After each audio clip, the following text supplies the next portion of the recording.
What's up, Simple Passive Cash Flow? Today we have a guy who I hired for about a year, maybe a little bit over a year, to kind of help me work through some not money issues, not fitness issues, but more mindset, happiness issues, which I think mental health is a big thing. And when you got money working for you, you really want to hear the why and what you're going to do with life once you have the basic necessities, I guess. Maybe part of it is like that whole Maslow hierarchy of needs, getting that autonomy up top at the pyramid.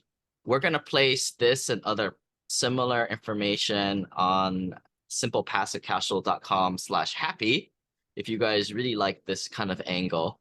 But Kevin Roth is our guest today. And like I said, I've been working with him as a consultant, and he was on an earlier podcast, I believe in the middle of 2020. So if you want to go back and take a listen to that podcast, that was before he and I started to work with each other.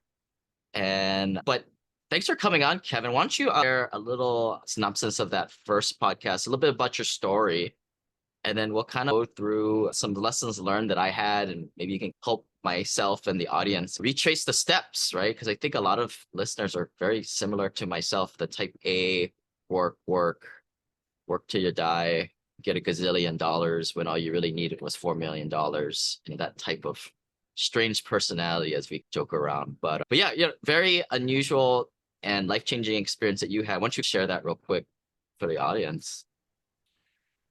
In a nutshell, I've been a musician my whole life, and I was under the assumption that if I just got rich and famous, I'd be happy. And I got rich and famous. I have 55 albums. I was on a hit TV show, and I had a lot of money. Oh yeah, Kevin's being modest here, but the guy, if anybody's listened to those old PBS Shining Time station shows back in the late 80s, early 90s, this is the dude that was singing that song. Yeah, I sang the theme. Yeah. So my music career exploded, and I had started my own record company. So because my name was hot in the business, I was able to license my material to Sony Records and Random House and Book of the Month Club. I did a big deal with them. And it was a real success story. And then the dot-com bubble broke in stocks, which is where I made most of the money. And I lost a lot of money like everybody. And I was living in California at the time, and then I moved to Florida because it was cheaper at the time. And I invested in real estate, which did really well. And then that dot-com bubble burst, and I lost money there. So I had some money left over, but I didn't really want to go back into the music business. But I didn't really have any other career. And the music business had really changed because people weren't buying CDs. They were downloading everything for free or for $10 a month from Apple or wherever. So the artists don't get paid much at all. And the only way to make money was to be on the road constantly and selling merchandise, which was a very tough thing to do because a lot of places were not hiring because of the economy. So I ended up opening a retail store based on things that I liked, like food and Ethiopian furniture, and kind of an eclectic little place. And in 2013, shit hit the fan in my life. My 9-year relationship broke up. My father, who I was really close to, died, and I almost went bankrupt with my store. There were a lot of problems with the building in the city and all kinds of stuff. So I moved to Kansas to live with my sister. I thought I was going to live with her for about 6 months till I figured out what I was going to do next. And on a routine dermatology appointment, I was told that I had stage 3 melanoma after they'd done some tests. And there's only 4 stages, and there's no cure for that, for my particular melanoma. And although they removed it, they said that there was a 70% chance it would return within a year and I'd be dead within 2. So I basically decided to get my shit together and say, if I only have 2 years to live, which I didn't believe, and this whole story is in my book, Between the Notes. I go into great detail about this. But if I only have 2 years, I'm getting out of Kansas. I'm going to go to California and I'm going to rewrite my life to be exactly what I want. And come hell or high water. And I don't care what it costs or what I have to do. So I got real clear on what I wanted, which was to go to California, hang out with my dog Bosco and make music and see what happens from there. I knew my why because I didn't want to live in Kansas and I didn't feel like dying at that particular time in my life. And I just created it. So it's interesting, and you don't know this because I haven't told you about this, but the second half of the story is the first time I came to San Diego, I wanted a place that was $1,000 a month, a 1 bedroom with parking and yada yada. And everybody said it couldn't be done. You could rent a bedroom for maybe $1,000. And I found exactly what I wanted. And I moved in. I lived there for 6 years. And then COVID came. I started to do the personal coaching. And then I got this apartment that I'm in now, which was, I think it's 1850 or something, and the rent's going up. So the story that you don't know was that I decided that I was going to buy something to keep my monthly nut at the same level. And when I looked into getting a condo or a house or anything like that, I realized I didn't want the hassle of owning a place again. I didn't want to mow the grass. I didn't do repairs. So I asked myself, what do you want? And I said, I want an apartment for $1,000. He said, you were lucky to get it the first time, but I decided that's what I wanted and I found it. And I'm moving in about a little under a month to a place called Point Loma, which is even in a better area. And it's in an arts district and it's 5 minutes from the beach. So it's even better. So I'm in the habit of seeing what I want and making it happen. And part of my success with that is knowing that. And the other part is understanding that spirituality is the real reality. And that's proven also with science, quantum physics. So all the people that I work with both ends of it so that they know what they have to do in the world to make a living and to be happy. And we identify those things. And then I teach people how to integrate the concept of spirituality, whatever that is to you. It could be nature, it could be Buddha, it could be Jesus, it could be nothing, into your life so that the money and the identity thing doesn't take you over and you don't go down with the ship when things fail or get thrown up over the clouds when things go high. So that's it. And I think a lot of people, at least myself, there's a gazillion life coaches out there, guys without any careers, typically younger guys without real life experience. But I think that's what sets you apart, or just looking at your story, you saw the highs of the career, you saw a couple of lows with money. In hindsight, you probably should have learned it there, but it took cancer to really get hit multiple times with this thing to finally let go and see the forest from the trees. Right. Yeah. Yeah, you don't need a lot of money to live. You really don't. I don't have $1 million. I probably will again at some point, but I don't really care one way or the other. What I think that everybody needs is they need their health, they need to be happy, and they need some sort of security, financial, that so that they can pay their bills and things like that. But I think I've shown you my apartment, at least on Zoom once, but I live like a minimalist because I really like it. I can pack up my entire apartment in less than a day and move. Okay. So I'm real happy. I just come and go and I do what I want. I buy what I want. I go where I want. And I just create it that way. But this rat race of I got to make more money. I got to make more money. I got to buy more real estate. I got to buy more stocks. I got to buy this. I got to buy that. Those days are over because they're insignificant to me. Yeah. I think when working with each other, I definitely had a clash with you on that perspective. You're coming from that minimalistic end. I'm coming more from most of our guys, they want $15,000 to $25,000 a month. With a couple million in like a pet fund making 12%, you got that, right? But I think in essence, we agree that you don't really need much to hit that minimal standard of living, even though it may be nice for most people's standards. But to keep working at something you don't like, that is, I think, what we both can see eye to eye on. Yeah, Warren Buffett said the other day on a talk show, he'd be happy just with 100,000 a year. So it's not how much you make, it's how you live your life.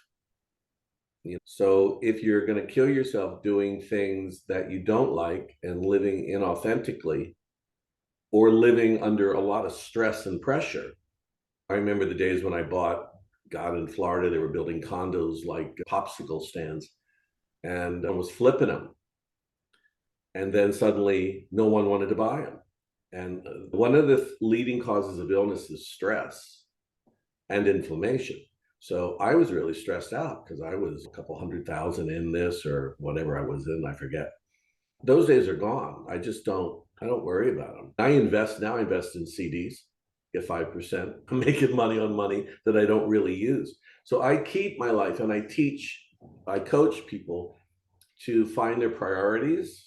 Like you and we're talking about what you want to do, and do you want to buy a house for your family? Where do you see your life, not just professionally, but with your family and your kids and everything? Because that's ultimately really what you come home to at the end of the day. You don't come home to your bank account. And the bank accounts can go like that.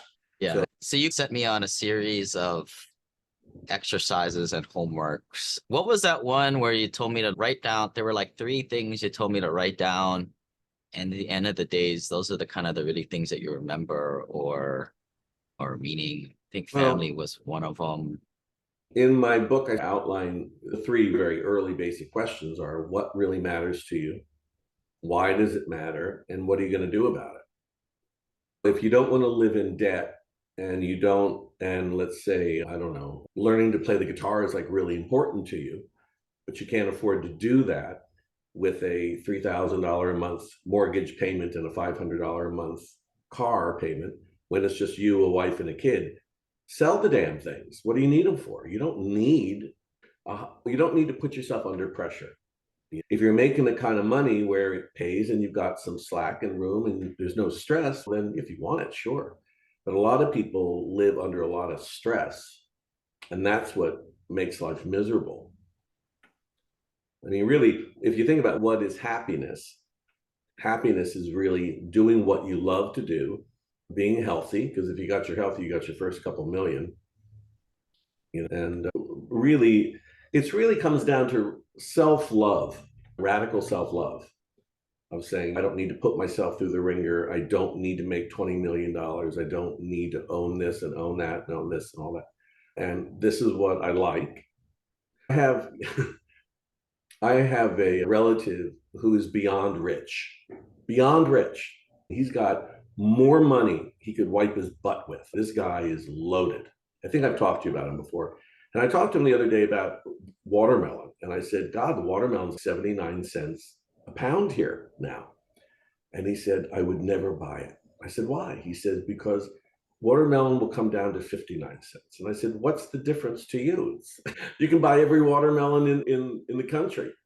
But his mindset is that he will not spend 79 cents, but he loves watermelon. So is he happy? Is he not happy? In other areas, he's happy. But me, I don't have anywhere near the kind of money he has.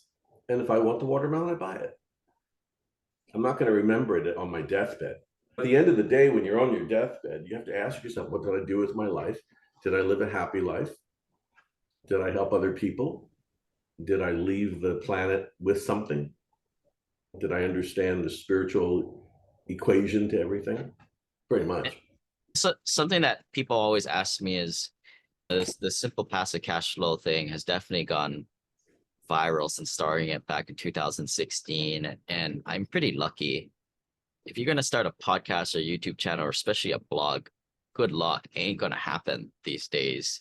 So I see myself as very lucky and fortunate to be in this position.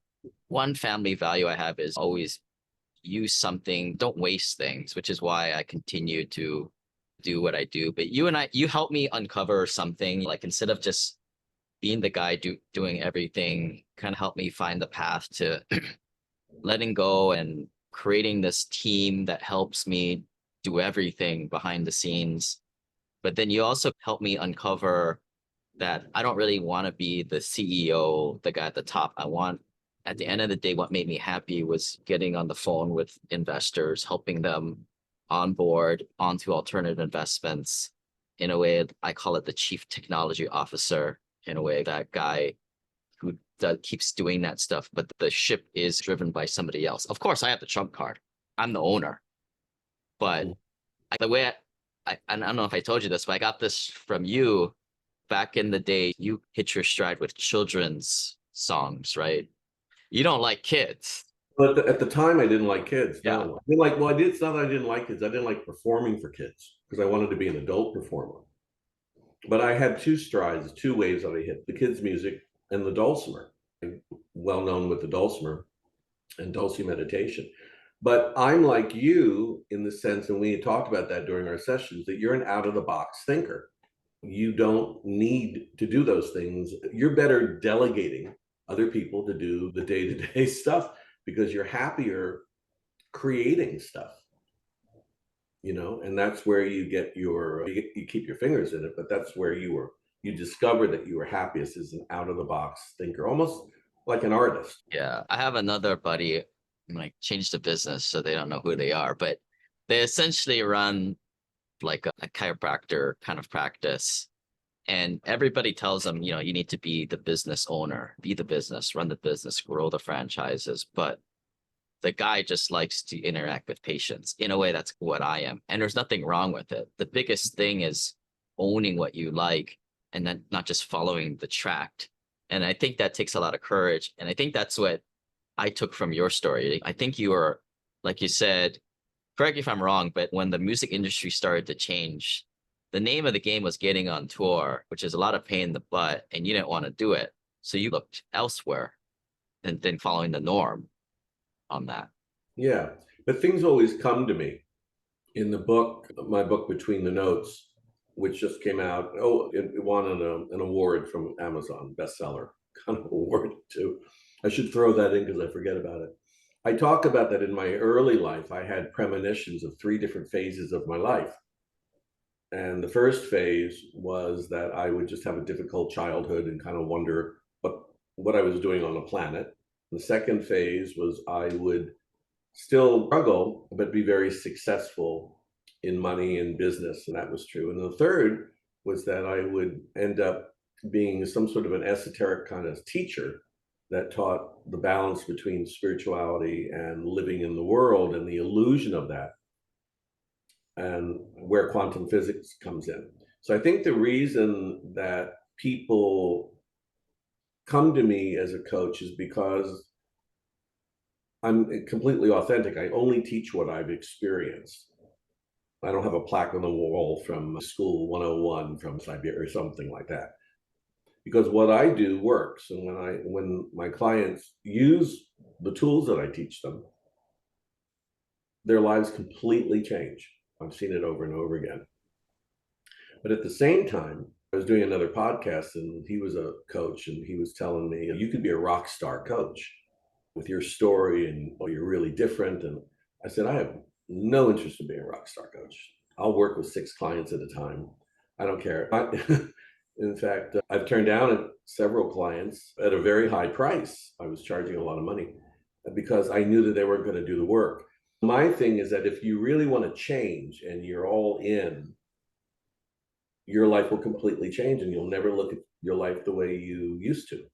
You really can't, because when you start to discover these things, you just can't. It's funny. Yeah. Yeah. I think when we first started working with each other, we talk shop, talk business. That's always fun for a business owner, talk to other business owners, especially in the info space, books and YouTube media. And I was giving you some ideas on funnels and marketing, but you didn't listen to me because you don't really want to do that. I think that's what I took from you too, is you like to work with a very small amount of people going deep, which is not the best way for traditional monetization, which is the way my mind thinks. But at the end of the day, it pays the bills and then some. And other than that, what's the point? I'm making more money than I ever did in the music business, but I have high-end clients. And the reason that they're willing to pay is because they get results and they see that it works. In the coaching world, you can have a lot of coaches charge, I don't know, $3,500 for 10 sessions and all that kind of stuff. I can't do anything with you in 10 sessions. I can't do anything with you in 6 sessions because it takes you at least 6 months for people to get through their own mindset of who they think they are and what they really believe and what they really want. Because when you start working with a coach, you don't know this person. So it takes a while to really get to know them and to open up and to, if the coach asks some deep questions, that helps a lot. And then you start putting together the house, the rooms and the decorations of your life. And then by the end of the first year, you've shifted, you've changed. Yeah. Then Funny story. Money, the price is what you pay, the value is what you get, of course. But I went to that Tony Robbins event a long time ago, maybe like 2016, and they have different seating orders. They got the cheap seats in the back, you have the semi-cheap seats, and you have the more expensive, and then like the ones that cost 10, 20 grand, like just ridiculous. But I bought the middle of the rung one because I went with another group and we got better pricing, more bulk rate. But then the thing is like 4 days long, so I would sit in different areas. I essentially sample the cheap seats, the middle seats, and then the sort of higher seats. And boy, were like the people different and the problems that they were facing different. And I could see a guy like yourself, like working with the lower end clients, just getting really annoyed, because it's just different level. I think I'm the same way too, right? Like I don't work with broke guys who don't have jobs, and I tell them well, like I can't help you with that so I'll stuff. tell you an interesting story. I had a woman want to work with me, and I spent 2 hours talking to her at first just to get to know her to see if we wanted to work together because it's a two-way street. And at the end, I said, okay, I'm willing to take you on as a client, and this is what I charge. Oh, I can't afford that. Just no way. I can't. I said, okay. I said, we could do this. We could do this as another option. She said, oh, I can't. I can't. I would want to, but I just can't afford it. I said, okay. And then I knew what was going on. And I said, I have an online course for $200. I can put that down, and maybe in a couple months I could. And I said, okay, I got a book for 18. And she said, okay, let me order the book and read the book, and then I'll get back to you. I said, okay. I knew she wasn't going to order the book. I knew she wasn't going to do shit. I could tell. So I see her on Facebook a lot because she's part of my kind of friend group. And one day I asked her, or she mentioned that I was getting great reviews of the book. And I said, yes. I said, how did you enjoy it? I have to order it. I keep telling myself to order. This woman is never going to leave her problem. She's addicted to her pain. Okay. If I were to tell somebody, if you give me $500,000 and I will get rid of your cancer forever, I don't give a shit if you're a bum on the street. You will find it. You will find it. Okay. Another client called me who had cancer and couldn't afford to work with me. And I absolutely gave it to him for free because I could see in him he was going to listen. He was going to take the advice. And I knew that if he did what I told him to do, which was really sending him to different people that I knew who could really help him, it would be great. So for me, it's not so much about the money. It's about, is the client going to listen to me? Are they all in? Are they not? The clients that do really well with me come to me, and usually when they're at the end of the rope, their husband's just died or something's happened. So it's not about the money, but there's a lot of people who want to afford me, or I'm not that expensive, for God's sake, people do pay me, but they don't even want to spend $200. If someone wants to invest with you and they want your game that you're selling, but they want to only come up with half the money, they're not serious because Oh yeah, we stay away from people like that. yeah. But if someone comes in there sincere and they really need help, I'll help them because I'm just passing it along because when I had the cancer thing, I didn't have any money and the lady helped me out. And I think what the listeners can with theirs, I think we all are, if you're listening to this podcast, you're probably one of that person within your friend group that is known as the guy or gal as the financial fanatic in your little friend group. And if you're like me and most of the other people that come to our events and in our club, nobody listens to you out of your friend group too.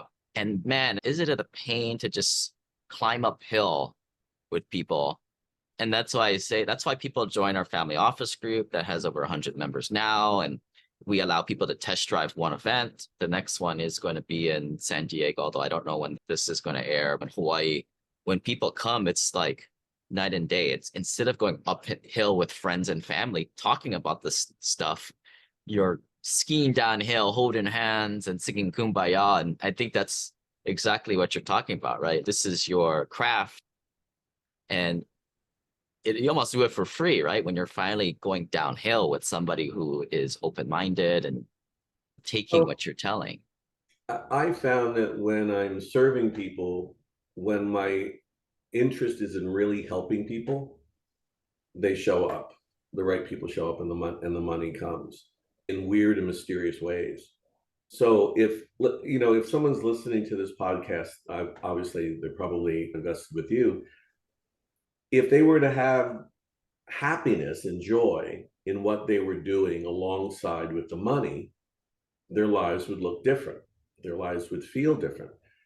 What happens is when you believe your negative thinking, which could be fear or doubt or things like that, you suffer. When you believe your thoughts, you suffer. You have to ask yourself, are those thoughts true? Is this true?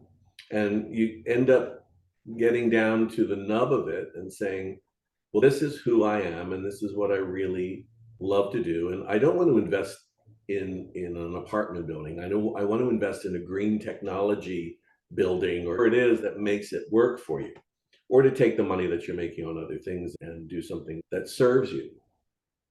Because I had money and I had fame, and it was fun, but nothing I wanted to hold on to. That's fine, what gets you going and go for it. That was one thing that we worked through. The other thing on the opposite end was figure out what annoys and brings you bad energy and get rid of the damn thing too. Just saying no. And you help me identify cutting out a lot of things too, because some things are just too much crazy. I guess you're talking about people or endeavors or things, just flying life with people, activities, and that stuff was another takeaway I had. Yeah, simple's best. I'm trying to think of examples as opposed to being so esoteric, but I got rid of the damn thing. And I don't remember what they were. Yeah, because they Um, weren't important to you to start with. You yeah, thought that it was a false sense of security. One of the things that you and I spoke about, and I don't talk about these things normally publicly because everything is private between the client and me, but you've invited me to do, is that you have this sort of what we call a Robin Hood mentality, which is helping people not get eaten by the sharks in the business and to help them out in a more giving way. And that was one of your main motivators, right? yeah, and part of that Robin Hood mentality is there's a little bit of edge to it, right? Give to the rich or steal from the rich, give to the poor, in a way, anti-establishment.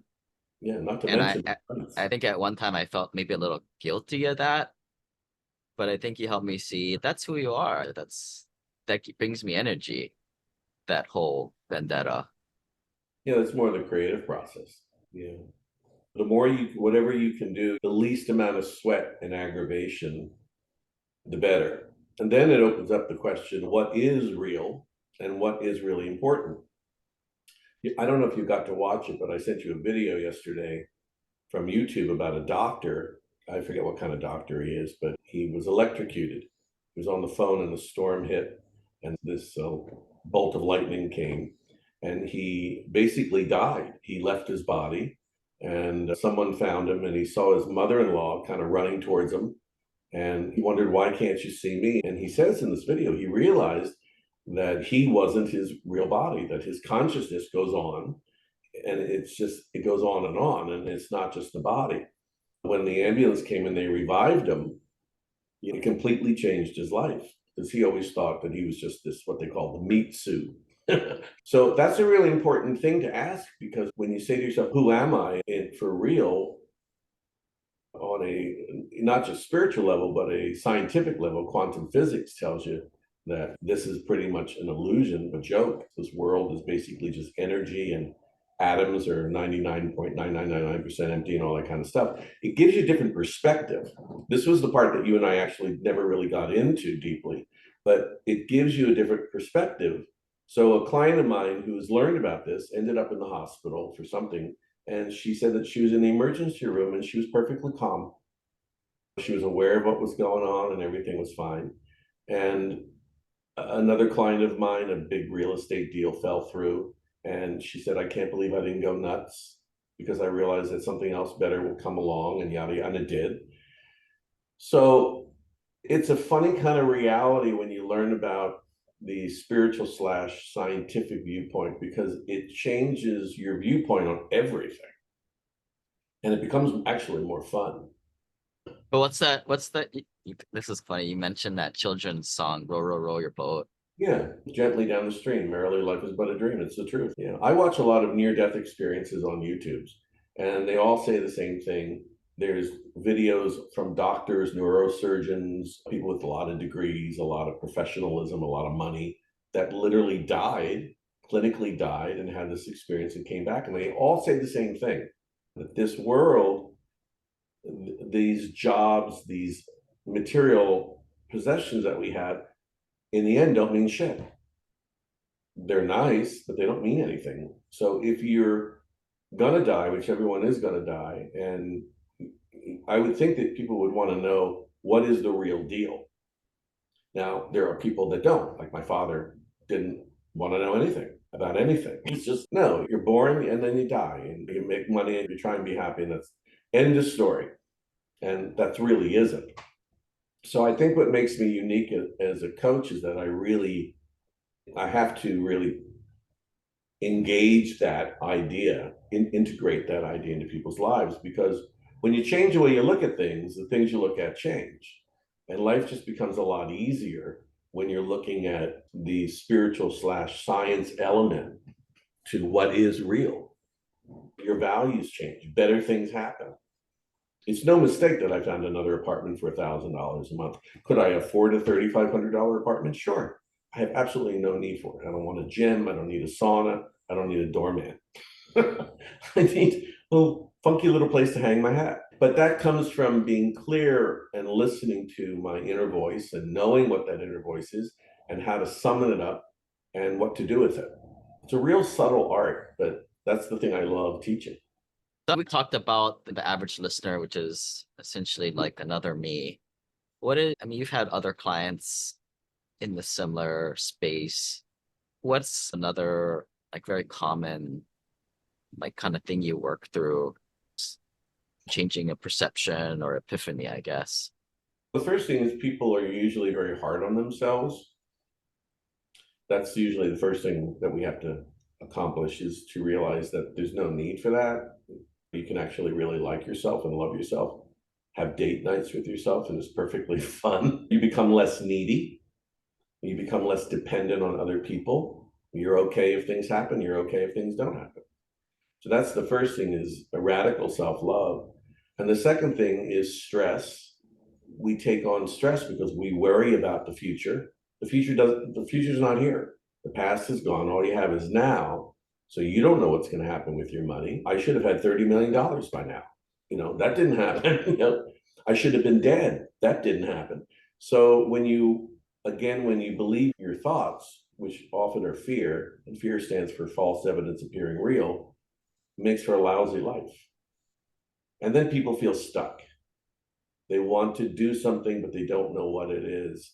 COVID really opened that door, because people realized that they had friends that were dropping, and they thought, I don't want to work this tech job. I don't want to do this. I don't want to do that. I need to reinvent my life. I'm finding out what's important to me.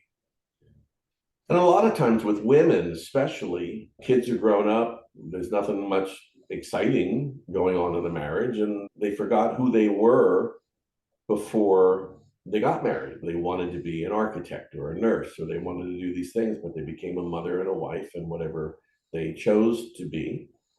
But they don't know who they are now. They get stuck. I don't know my purpose. I don't know what I want to do. All the money in the world won't solve that one. All of these things are inner questions that need to be answered. And they can be answered whether you have money or you don't have money. So those are the three major ones that people normally come to me with. And this with a little bit of an action item for folks. And I guess set us up, Kevin, with your taco story. So I used to live across the street from a taco stand. And one day there were these, I assume they were immigrants. I don't know because it's San Diego down here. Then I noticed that they were eating tacos and drinking Coronas and laughing their asses off. And they had bad teeth. I remember that. They looked schlubby, but they were having a great time. And right behind them was a guy in a business suit. He was on his phone and he was holding the taco with the other hand. And I thought there was blood running down the side of his hand, but it was actually taco sauce. But he was yelling at someone over money. I forget exactly what it was about. But what dawned on me is here's a guy who, is driving a Mercedes. Actually, I think it was a Jaguar. Whatever, it was a high expensive car in a business suit, yelling about money, probably going to get indigestion over his taco. And you have these two guys that are immigrants that are just having a good time. So that proved to me something that I already knew is that you don't need money to be happy. Money won't bring you happiness. But it's not what you are, it's who you are that's going to win at the end of the day. So the ultimate thing is if you can find a way to do your life that you're happy with, and you got a little money to play with and invest it without putting yourself under amazing stress and you can make a little money, that's good. That's great.